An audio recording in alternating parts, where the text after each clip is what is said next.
Good afternoon. There are a number of tales among neighbors getting involved in quarrels. The more common tale in our part of the world, that I mean the Philippines, is about trees planted on the boundaries, especially fruit trees. Trees have leaves, and the leaves fall.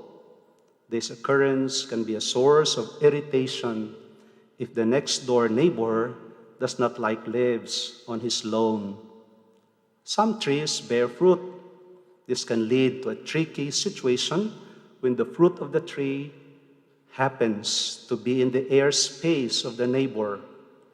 Who has the right to the fruit? The quarrel begins when someone says, I have a right to the fruit, and you can have the leaves. Naturally, the neighbor believes that if he sweeps the leaves, he might as well have the fruits. Even in its ordinary sense of proximity, being a neighbor entails behavioral adjustments. One learns how to be considerate to others, as well as how to assert one's rights. In the instance where one cannot sleep because the neighbor's dog barks the whole night, in the Philippines, we have roosters just being carried around the places. So they crow even early in the morning. So you are disturbed. It takes some diplomatic skill to tell the neighbor to do something about it. On the other hand, there is something beneficial in having neighbors.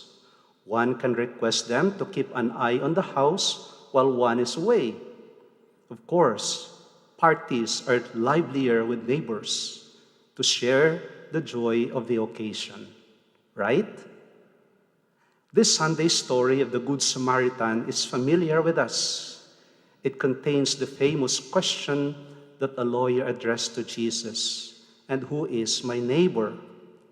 The legal mind thinks in terms of definitions and limitations. A neighbor is one who is near my house. One can think in terms of, can even go farther. A neighbor is one who comes from my village. Among the Jews in the time of Jesus, a neighbor is a fellow Israelite. In the Philippines, we say kabayan. Ka means from the same place. Bayan is town. We call that townmate. We can define boundaries in terms of space. Neighbors are those closer in space. Boundaries may also be in terms of consanguinity, by blood. Neighbors are those who are my relatives. Boundaries may be in terms of race, nationality, or religion. Neighbors are my countrymen. Jesus' story of the Good Samaritan broke all boundaries. Samaritans had their own place and space. In fact, they built their own temple to rival the Jewish temple in Jerusalem. Samaritans kept to themselves. The Israelites considered them to be religiously impure for having intermarried with foreign conquerors. In the parable of the Good Samaritan, Jesus broke conventional thinking by making him the hero of the story. The Samaritan was moved to pity at the sight, whereas the Levite and the priest, the highly recognized member of Jewish society, passed by. He did something risky. This was a dangerous territory where thieves lurked. He washed and dressed the wounds of the victim, put him on his horse, and took care of him in an inn until the next day. The Samaritan went all the way and out of his way. He stopped and interrupted his business for the sake of helping another person. In our fast-moving world, we are intent on doing our tasks, meeting deadlines, and minding our particular businesses. Like the priest and the Levite, we have to attend to our temple duties. Sometimes, we feel that it takes a lot of trouble to stop by and talk, much more care for a person. We may not even have to look far to see a neighbor in need. He may not even be a stranger. He could be literally a neighbor, perhaps sharing the same roof, is in need of our help and our care.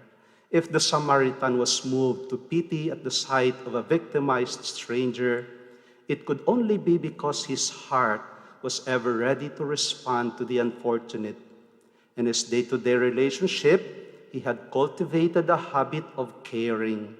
Perhaps if we had the chance to interview his next-door neighbors, they would tell us, it is not surprising he would do that. In this neighborhood, we can always count on his help. He is a good man. I wonder if what our neighbors will tell about us when we interview them.